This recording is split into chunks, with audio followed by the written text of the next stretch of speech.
Hello, good morning, good afternoon, good evening. Welcome to the Castlegate International Webinar. My name is Nana Otu. My background, I'm a leadership development consultant and psychologist. So I do a lot of work with leaders across organizations. And we thought we'd take this opportunity today to share some of the insights that we've had around management and leadership. So the topic that we have today is around, are you a manager or are you a leader? It's an area that we find very interesting. A lot of clients raise this question with us. So we'd like to explore what we think and maybe also get your views and comments towards the end of the session. Our agenda for the day, the first part of it, we're going to explore what is the difference between management and leadership. And then we'll move into the different leadership transitions. What do they require as one progresses through leadership? The next area will then be exploring the role of self-awareness. That is actually going to be taking up majority of our time. And you hear more about this later, the importance of self-awareness. Then we'll move on to the various things that impact your leadership style. And around self-awareness, what are things around your personality, your strengths, motivators, how you manage emotions? All of these things impact our interpersonal approach and obviously our leadership style as well. So we'll dig deep dive a little bit into that to explore. Towards the end of the session, we'll look at some things that you can do to start developing your inner leader or continue developing your inner leader depending on what you've done so far already. We'll then share some resources that we have with you that we think are valuable and we've got good feedback on. And then we will end with a question and answer session, the latter part of the hour that we've got together. Okay, so what is the difference between leadership and management? I'm first of all going to start with management. Managers, how we see it, is that it's kind of more operationally focused. So it's about this is the results that we need to deliver in this organization. These are the tasks that need to be accomplished. And as a manager, you're making sure that this is done through other people. So some of the things would be to identify the task, to find the right people, the right teams to do it, assess how suitable they are, whether they've got any skills gaps, any training needs, explain what needs to be done, state the results, make sure that they have all the right resources to deliver the results, agree deadlines, communicate support, making sure that things are going on track, and obviously at the end, hopefully giving some feedback on the outputs, either celebrating or giving constructive feedback if needed. So to me, that's what management is about. You're managing the outputs, you're managing the task. It's much more operational. It can have a bit of a kind of shorter, medium to a bit longer term focus, but it's not very much into the future. It's about what are we delivering within the next 1, 2, 3, 5 years. That's how we see management and a lot of the work that managers that we work with do. Now, what is a leader? I think in terms of leadership, there's a part of it that is looking at that delivery aspect too, so that execution through other people. We've got this model that we'll share with you. So the bottom part being executing through other people. So obviously clarifying priorities, making sure you're allocating resources, etc., as we talked about with management. Aside from that, leadership has a much broader um, perspective. So those three other areas, I'll talk about them more in detail now. We've got influencing widely at the top. We think leaders, as one grows in leadership, it becomes more important to build relationships, not only downwards with people who report to you, but sideways across the matrix. Again, it's all depending on the organization that you're working for. So managing stakeholders without actually having direct authority over people becomes much more important. Um, there's also the aspect of coaching people, being able to bring out the best in people, being able to connect and collaborate with people more widely, perhaps networking, all depending on the nature of the role and the level of leadership. And obviously, being able to tailor your messaging and your communication in different ways to the different audiences that listen to you or need to be influenced by you as a leader. Another part of leadership is around looking into the future. So this is away from the here and now, away from what needs to be done to deliver results, looking far into the future to see what might be required. What's the changing landscape of the market? What's the changing landscape of the organization? What's going to have to be different in future?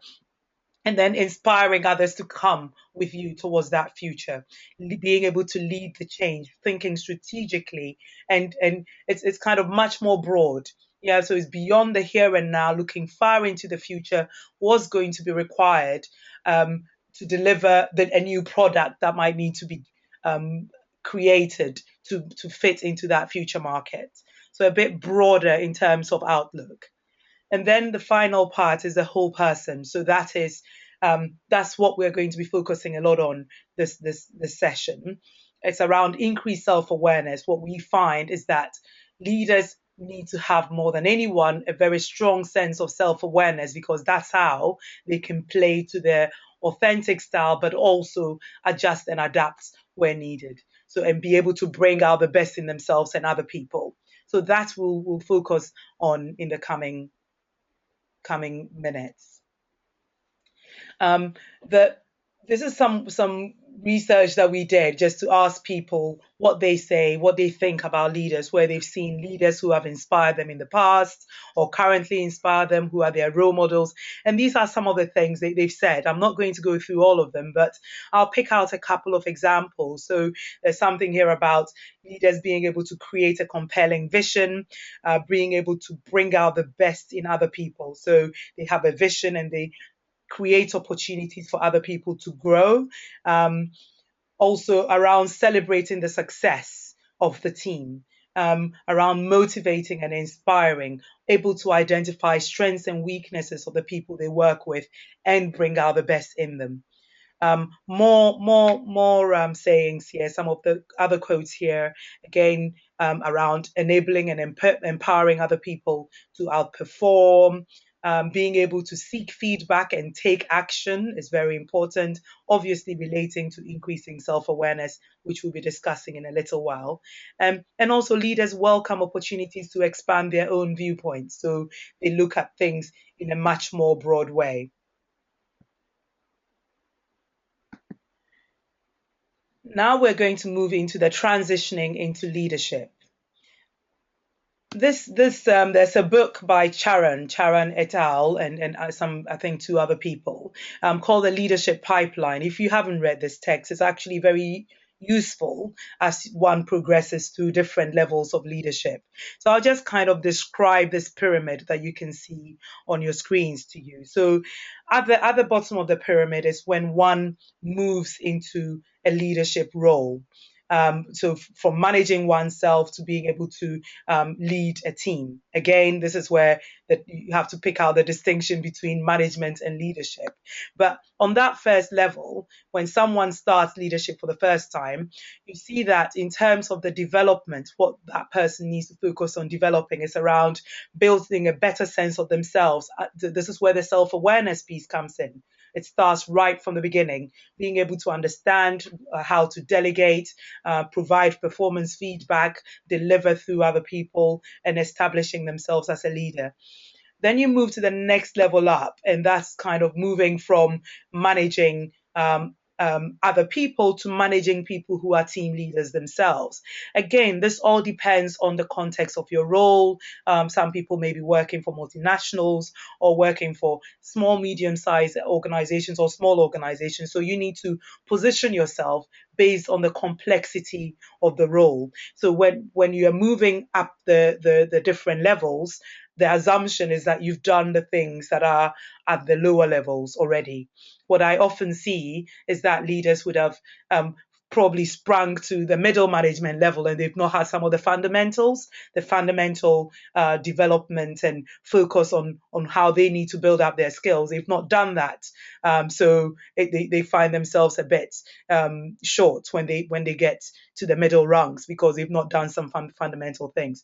Anyway, moving to that second level up when managing other leaders, here it becomes a lot more about coaching and developing people who are frontline managers themselves, being able to manage stakeholders. You remember the model that we showed you before, being able to have those connections with a wider organization, thinking of change, being able to think in a more system-wide sense rather than your team and your specific area. Then we move to when people move from leading other leaders to kind of looking broadly at a business or a function.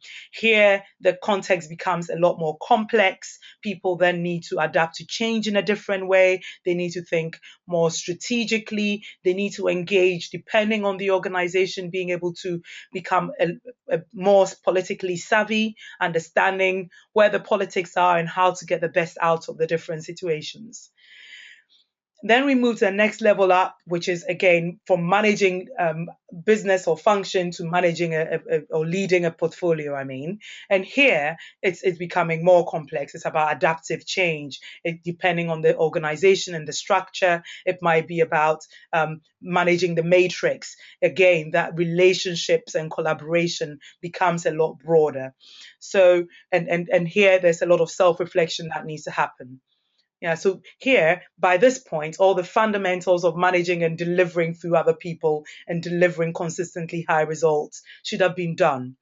And then you move to the next level up, which is really leading across boundaries. Yeah, so leading an enterprise, having difficult conversation. This might be across geographical boundaries and so forth. So this is a lot more future thinking, a lot more strategic focus. Is building up on the lower rungs.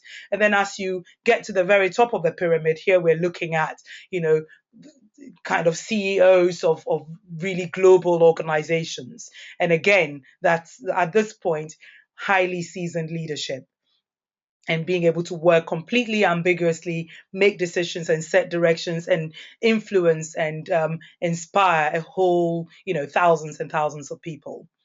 So again, depending on where you are, your context, where you're looking for to grow your career, these are some of the things you might want to consider as you focus on your leadership development. Next, we're going to move to the role of self-awareness. And in our view, every successful leadership journey starts with self-awareness. I have never in my work so far with leaders, executives, board members, and so forth. I've never come across a really, really good leader who is not self-aware. And this quote by Deepak Chopra is actually a useful one to think about. So it says here, once self-awareness dawns in you, the questions you can ask about yourself, about how you think and feel, have no limits. Self-aware questions are the keys to making consciousness expand. And when that happens, the possibilities are infinite. Again, I'll reinforce as we go through, nobody can become a really successful leader without really understanding themselves and bringing out the best in themselves and in other people. So further into the self-awareness, what do we mean here? There are different aspects to us, what people see and what people don't see. So think of this widely used iceberg analogy. If you see an iceberg, what's above the waterline, so in terms of humans, is what's above the waterline is what people see. This is our behavior. This is how we come across and the impressions people make of us. Below that, below the waterline are all the other things that are going on. Here is kind of talking about beliefs and values, how we see the world. That's all hidden. But those all in combination is what creates what becomes the behavior that other people see. I'm showing you a different version of the iceberg here, which again at the top you see behaviors. So when to understand that, you need to understand, ask for feedback and so forth, and do behavioral assessment for you to get a sense of where you are in terms of how you're seen. Below the waterline are things like your knowledge, your preferences, your traits, your the skills you've got, your personality, and all of that kind of thing. We'll talk about it in a little while. But here, that deeper level of self-awareness can only be gained through more in-depth tools. So psychometric assessments being the primary way to gather information on this.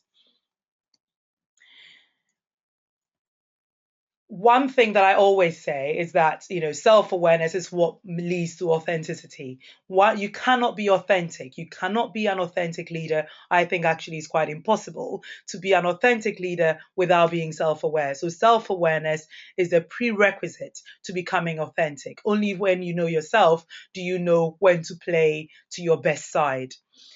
And our interpersonal and our leadership styles are influenced by a number of things. A bit like the iceberg model. So I like this tree model. Well, once it's colorful, and I like lots of colors. But if you see a tree on the street or in the park, what you see obviously is the stem.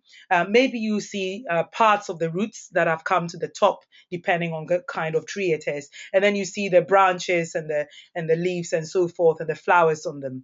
But deeper down, you don't see the roots that go deep into the ground. So if you compare this to the iceberg model, this is the stem up is what people will see, what is visible. And the roots are the bits that we're going to be talking about. Okay, that's the deeper self-awareness. So these include things like your belief system, your values, your strengths, personality, things that motivate you, things that really demotivate you or de-energize you, things that drive you, your working style, your natural preferences, what things stress you out, what things make you angry. Emotional intelligence is very closely linked to that. Once we understand what makes us tick and gets us upset, we're able to manage it in a different way. The way we think, we all process information in different ways, and that impacts the behavior that people will see. The natural biases that we have. We're all human beings. Everyone has biases depending on how you've been brought up and how you see the world. So once you own up to what your biases are, it helps you to check yourself when you're evaluating situations as a leader. And your potential. We all have capacity to do different things. So that again is underneath that tree. We're going to pick a few of these and focus on them for the rest of the session. Some of these things that impact your leadership style.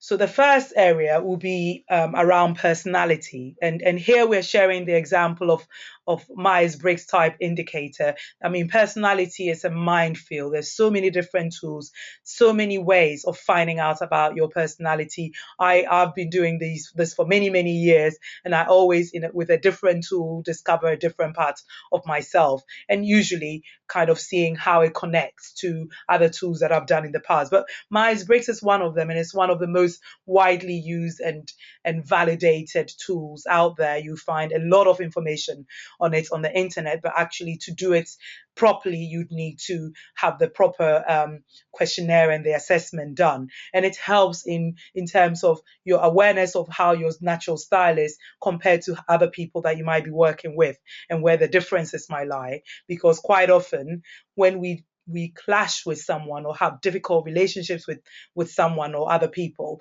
is because we're very different in the way we see the world in some way. And Myers-Briggs goes some way into tapping into that. So I'm going to quickly go through these different aspects of the Myers-Briggs. So there's the first scale here is extroversion, introversion. And it's not how people would normally say extroverts like a party and introverts don't like people. That's not what it's about. In Myers-Briggs terms, it's about where we focus our energy. So extroverts like to think out loud. Some of the things they do, they're tired, they move towards people to recharge their batteries. They're able to do several things. They welcome interruption. They like being around. They like communicating, and so forth.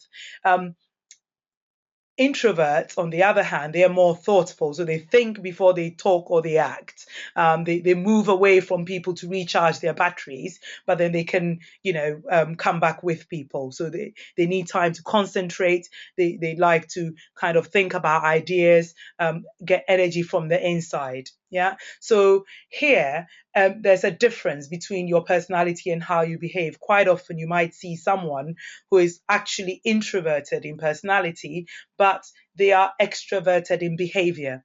And there's a way that we can adapt. So they might be introverted, however, you see them, and the bit that's above the waterline is how they're behaving. So you think they're extroverted, when actually, no, when they finish, they want to go and have 30 minutes away from people to recharge their battery, and they'll come up and behave in a different way. Again, as a leader, if you're an extroverted leader, how are you bringing in people who are on the more introverted and on end of that scale? So if you think of it as a line, one can fall anywhere on that line. Anywhere you fall, there'll be positives and negatives on all these different scales I'll be talking about. But how do you, as an extrovert, bring out the best in introverts? And if you are an introverted leader, how do you bring out the best in the extroverts?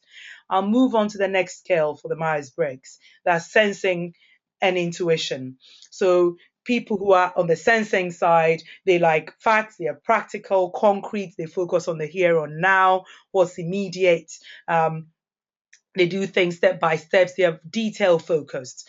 People who are on the intuition's end of the scale, how they take in information is different. They make connections. They're less focused on the here and now. They can see future possibilities and so forth. They're less on the precision, less on the detail. Again, depending on where you are, what is your natural preference? How are you managing other people who might be on a different end of the scale? Because sometimes that can be frustrating. For instance, imagine someone who is quite sensing, their detail focus, they're managing someone who doesn't give them the detail. If they don't understand that actually that's their natural preference, they might be making unrealistic demands on the other person. So really having a good sense of where you are as a leader and where do other people around you sit. How do you bring out the best in them without making them a small version of yourself? Yeah, because when I go into organizations a lot, I see people creating mini me's. Yeah, if you do things the way I like to do it, then you're great. That's not the point. It's about identifying where you are, and actually, if you can bring in more different people, the better. Of course, it's more challenging, but the richness of the diversity of thought that you get will make more than make up for it. The next area on the Myers-Briggs is around thinking and feeling. So that really, the thinking side, they are people who are much more objective. They look at when there's a situation, they stand outside, they look at the facts, cause and effects. They make decisions made based on what's going on or the different factors involved. They might consider people's feelings, but that's not the priority for them. And then you have people who are on the F side of the scale, and they will make decisions more on values and people and how people feel. They like harmonious environments, etc. Again, as a leader, are you a leader who is more of a T than an F? If you're an F, how are you managing people who are T's? And this can cause quite a lot of friction because, people who are T's want to move on and make decisions and it's all rational. People who are F want to feel what's going on for people. So again, having that diversity in a team actually is helpful because you're able to make much more considered decision. You're looking at the task and the bottom line and so forth, but you're also considering the people involved. In organizations, we're more encouraged to be T's. And quite often, organizations can become impersonal. Yeah, because maybe with too many T's, we're not considering the people side of things enough. Yeah, so again, Where are you as a leader? And then the final part is the judging and perceiving. People who are judging are planned, they are organized, they are structured, they like to move to closure very quickly. They don't like having too many things, juggled in the air. They like to move through things with precision. People who are perceiving are kind of more fluid, they're more spontaneous, they keep things open-ended to incorporate new ideas as they come in. They like that last minute adrenaline rush sometimes. Again, there are benefits for both and there are limitations for both wherever you fall here. So if you are again in organizations, we're encouraged probably to be more judging because deadlines and all of that. But actually, if you've got someone who is more perceiving, they might bring a different insight in your team and create a richer mix. So again, where are you as a leader? If you're a P leader, how are you making sure that you're providing the right context and structure and plans for people who are on the other end of the scale on your team or in the broader organization or elsewhere that you're working with? So that's a bit on personality. And obviously, our personality impacts the way that we lead. So we've given some examples here. I won't go through all of them, but you can imagine, the first one here, having a leadership style of being a traditionalist stabilizer, people with strong sense of duty. They want to be seen as reliable, dependable. And then you find sometimes a downside is they're true bureaucratic. You have people who are more of the catalyst. Yeah, they get things happening. They also you can see where the F is coming in, their working style. They look at people and values and so forth. They want to be seen as authentic, inclusive, inspiring, but they can be too idealistic. And then you've got one, perhaps more on the NT side of the scale that we talked about just now, who are kind of more visionary, systems thinking. They like ingenuity and all of that. They're competent experts, but again, they can be too competitive. Yeah, so these are some of the things to consider and understand for yourself. Where are you and what are your likely tendencies? Having looked at a little, tiny snippet of personality, let's look at strengths. So strengths obviously is part of personality, but quite often, if you think of the way we've been brought up in our education systems and so forth, often people go straight to where they are not so strong. They get a report, they go straight to where they are not so strong. And I see this in my day-to-day work. I might write a report about someone looking at where their strengths are and their development areas are as part of a coaching assignment with them. And as soon as they see their report, they're going to the bits that are not so good. When actually the thoughts around positive psychology is rather understanding where are your unique talents, your unique strengths. What is it that you do that is better? It comes so automatically to you, you don't even think you're doing anything. If you're really strong, you understand your strengths, you can play to them. Ideally, what I would say is if you find a way of creating your career and your job to be tapping into your strengths at any point, at least, 80% of the time, that is useful because then you are more likely to be engaged rather than focusing on things that are naturally weak for you. So on the next bullet point there, you see talking about the dark side of strengths. Quite often I see it, strengths being overplayed. So someone who is perhaps quite detail focused, then they get into a leadership role and they're still getting too detail focused, and sometimes they're having difficulty delegating. It's too much of a good thing. So once you understand your strengths, you then understand, okay, which are the bits that are behaviors that I can develop, habits that I can improve to make my strengths even stronger. And then you think of where are some weaknesses that I've got? How can I overcome them? And quite often it might be bringing other people with complementary strengths for areas that you're weak in. Again, very strong leaders that I've seen have this acute ability to do that, being able to mix and match the people that they bring together to create a better result. And it's not only for yourself. As with personality, it's not only for yourself. As a leader, it's about understanding this for yourself and then understanding it for the other people that you're working with to bring out the best in their strengths. How are you making sure that your reports and the reports under them are able to use their strengths that 80% of the time. It's not easy, but it's actually much more rewarding. As you saw in the quotes, leadership is about being able to inspire other people. If you're able to spot things in people that they didn't even spot for themselves, how amazing is that? And then the final point is being able to create time to self reflect, being able to reflect on your approach, your team's approach. How are you making the most of people's strengths in your team and also your own strengths? The next area I'll tap into is around motivators. What motivates you and what demotivates you? If you think back on your career so far, your career lifeline, there would have been times that your career was really good, that you were really enjoying what you're doing, and times that you were not. The difference here is probably at the top when you were really enjoying it, it meant you were doing things that energize you in some way that you found motivating. And then when it was dipped at the bottom, it meant there was something that was not going so well, things that you were doing that were demotivating or de energizing. So, how do you understand these? If you pick up all the top parts of your career, what was going on there? What were the things that were happening externally that motivated you or internally that motivated you? Was it a boss that was giving you feedback? Was it that you had a variety? Was it a challenge? So you need to identify what for you are your motivators and your demotivators. In kind of utopia, in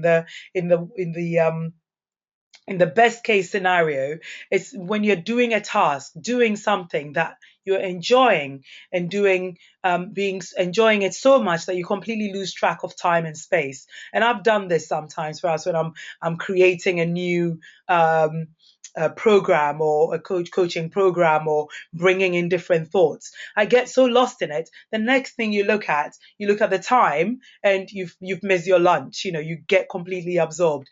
That's what you need to understand for yourself as a leader and also for your teams. What are the things? Because every job will have bits we like and don't like, but what are the bits that we do that we naturally move towards all the time? And if you don't have it, reconsider. How is it that you're managing your career? What are your motivators? Okay, moving to the next one.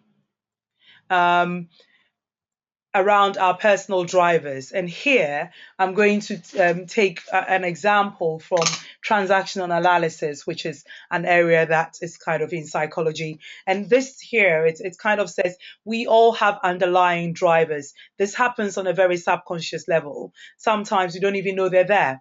But if you think of what they might be, that will help you to see how you approach things. So in transactional analysis, they've identified 5 drivers. And I'll talk about these in depth a little bit. Here it's around, you know, these drivers would have come probably from when one was growing up, so you don't even know where it's come from.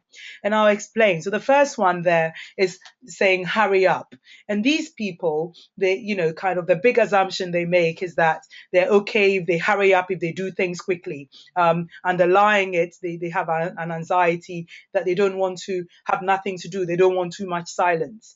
The good thing there is that these people, they work fast, they achieve a lot very quickly. But the downside is sometimes they might kind of be impatient. They're talking fast. They might be interrupting other people. So there's a plus and a minus. Or they might be making demands. They are the kind of people who will sometimes give a task, if you're a leader, give a task and want the results like yesterday, giving unrealistic deadline because you want things to be done quickly. Then there's a be strong driver.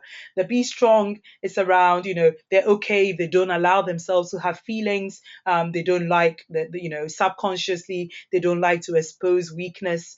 The good thing with that is that under pressure, these people are calm. They kind of deal with things in a detached way. On the downside is that they might carry too much and they're not being human. They're taking on too much and not expressing, and they can be detached from other people and their other people's emotions.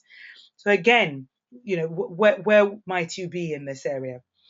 And then you've got the try hard driver. So here they're only okay if they're trying really, really hard. You can imagine a little boy who at school kept getting reports from their teacher saying, good boy, he's good, he's got a lot of potential, he just doesn't try hard enough, must try harder. So this person has grown up into a leader, and they put a lot of effort into things.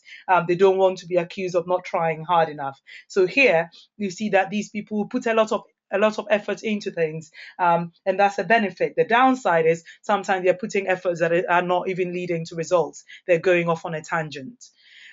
And then you come to please others. This I come across a lot in work with leaders.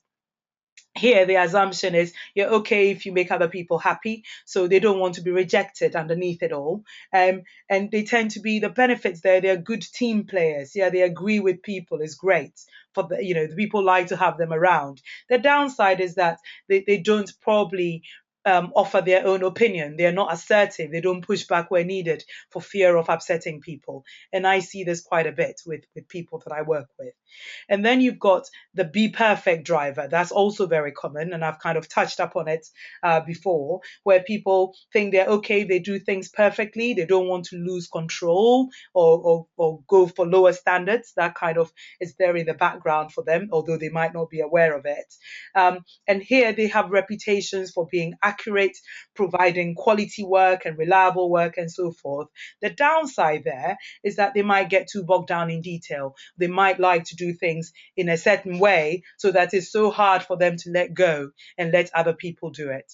Again, as a leader, where might your drivers be? I think in general, I see people will have at least one or two of these that's going on underneath the way that they do things and the behavior that people see or how people experience their leadership and the way that they interact.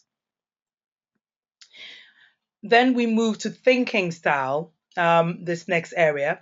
And thinking style is kind of around we see the same information perhaps, but we process it in different ways. Okay, some people are much more rational, logical in the way they see the world. Some people are more analytic, some people are more kind of creative, conceptuals. They are making connections, a bit like the N that we saw in the MBTI. Some people are more emotional, a bit like the Fs that we saw in MBTI, a bit more emotional in the way they think.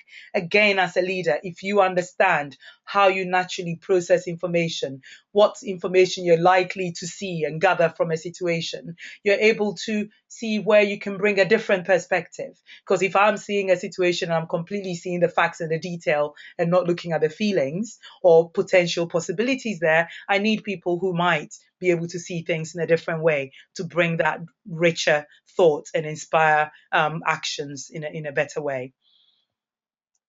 Okay, that's it on thinking styles. And then moving to the importance of our beliefs and our values. Our values are, again, like the drivers, they're often influenced by the way we were brought up, the culture that we were brought up in, and what was important in those cultures, how you were brought up religiously or whatever, what's going on there. Quite often we think we know our values, but that's because we're going with the societal values that's being said. Sometimes we have values that we didn't even know we had until someone steps on them. If someone really tests our values or tramples all over it, we know. And there might be situations you may have been in this before where something just did not sit right. And I know people have left jobs because something really broke a psychological internal contract that they didn't even know they had, that it was so against their values, they could not see themselves working there anymore. So what are your values? And how detailed are you? Is it a matter of the general, okay, be fair or integrity, or is it something more specific around having a more reciprocal relationship where people give as much as they get instead of getting all the time, or whatever else? So really understanding our values will be important for us as we grow as leaders.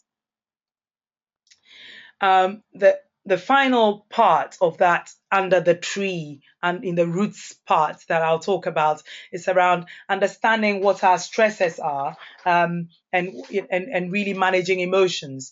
One of the things that I always say to leaders at the beginning of your career, the IQ is more important. Your competence to do the job is more important. And that's what gets you places. That's what lets people rise through leadership ranks. As one progresses in leadership, the EQ, the emotional intelligence, becomes more important. And the emotional intelligence is around being able to identify and monitor emotions, not only yourself, but other people's, in order to manage relationships.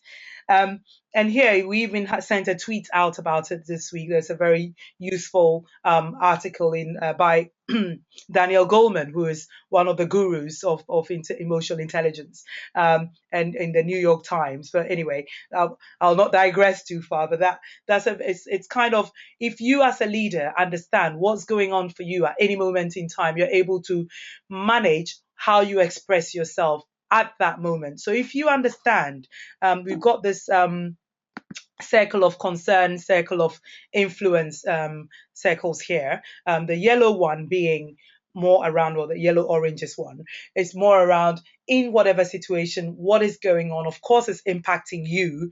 That's an area of concern. But as a leader, if you focus more clearly on that inner circle in that situation, what is it that you can do that can make things different?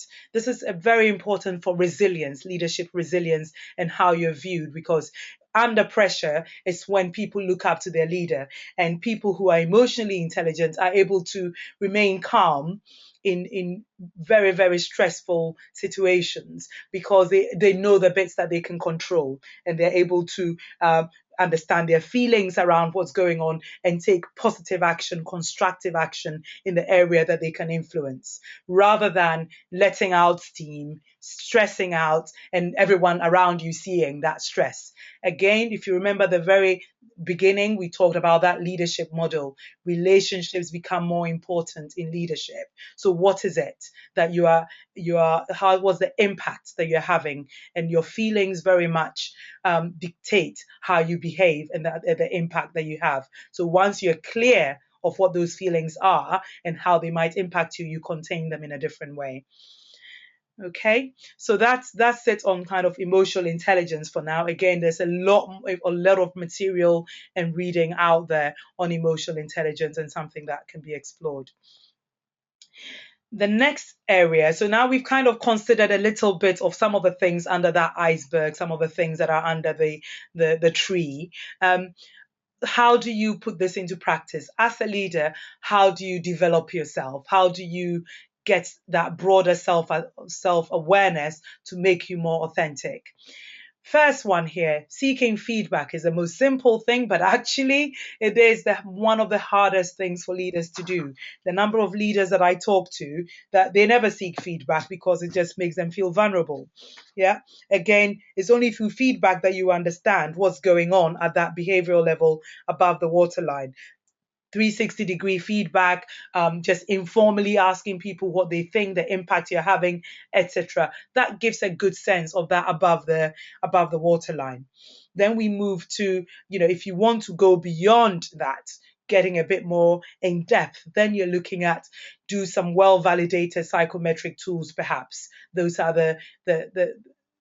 the strongest way you can get a deeper sense of what's going on for you internally. We shared a bit on Myers-Briggs, but that's hardly the Myers-Briggs assessment itself. It's a much more nuanced tool. There's a whole load of other tools out there that are well researched. Some of them will tell you, what are the things that others are likely to see when you are under pressure and you are stressed? How might you come across? Because sometimes that is a leadership derailer for people who are doing so well. Under pressure, everything falls apart. So understanding what those dark sides might be will help you to manage in a different way, understanding your values, your preferences, and all of that. So that's the psychometric. Once you understand, you get this information, then you can explore the outputs with the help of an expert, and really dig into what it means for you and your future aspirations, and the impact that you're having and influencing people around you. final is around being authentic to yourself and bringing yourself to work. So we're not saying, I think it's about understanding yourself. If you understand yourself, you can be more authentic. But being authentic is not an excuse to behave badly. Well, I'm just being myself, therefore I can do what I like. That's not the point. Once you understand yourself, you understand your strengths and your limitations, and you can, with emotional intelligence, adjust yourself to different situations, adjust the way you approach different people and different groups and different stakeholders in order to get the best result. We're going to finish here with a saying that I love from Joel Barker. It says, having a vision without action is just dreaming. When you have action without a vision, it's just passing the time. However, if you have a vision and you act, you can change the world. And here it's about changing yourself in order to change the world. So if you put that vision you have of the kind of leader you'd like to be and take action, the possibilities are infinite, as Deepak Chopra said before. So I'm going to pause here and see. That's the end of the content part. See if you've got any questions at all from what we've discussed so far.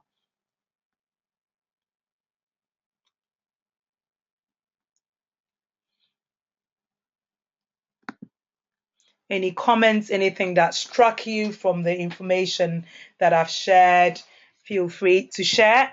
I hope you found it's giving you at least a few thoughts here and there.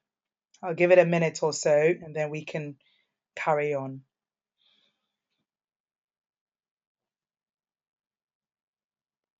You can type them actually. That'll be useful to say. There's an area on your screen where you can type your questions or your comments.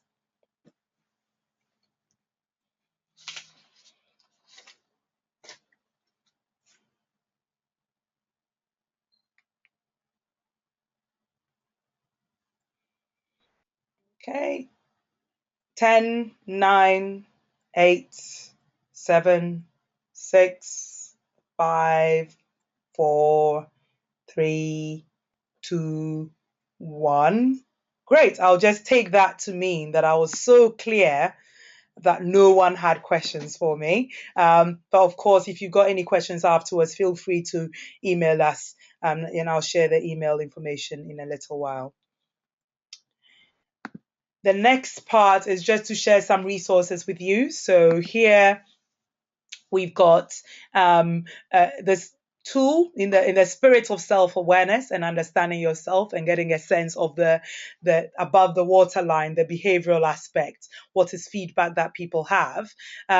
This is a little tool we've created with some leadership questions that you might want to rate yourself on a scale of 1 to 5 in these leadership behaviors. Where are you rating yourself? And then maybe after this, get feedback from other people. How are other people whose input you value? How are they rating you on these areas? Yeah, so some of it around self-awareness, how your blind spots and your strengths are being seen.